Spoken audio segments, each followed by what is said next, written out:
بسم الله الرحمن الرحيم. الحمد لله رب العالمين، والعاقبة المحمودة للمتقين، ولا عدوان إلا على الظالمين.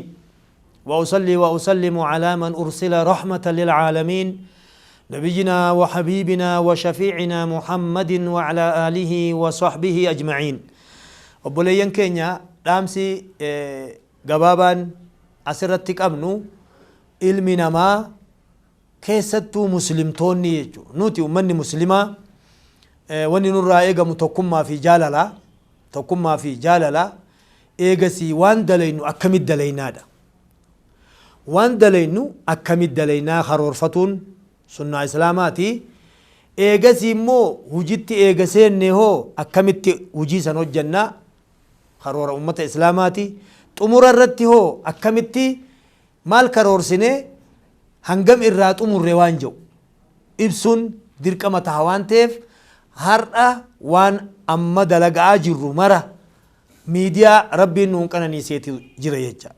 Wasaa'ilul i'laam jedhaniin afaan arabaatiin. Wasaa'ilul i'laam jechuun waa namaan beeysisan jechuu. Social media jedhaniin afaan faranjiitiin jecha. Social media jechuun kunoo ka ammaa ittiin nu laalaa jirtan, ittiin nu dhagahaa jirtan kan.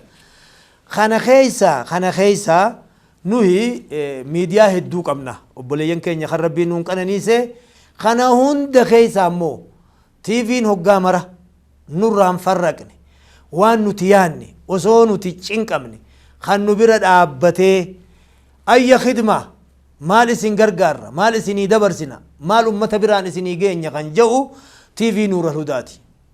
Nuural Hudaa ifaa qaac nuura qaceelloo jechuu bar maqaan isaa maqaa bareedaadha.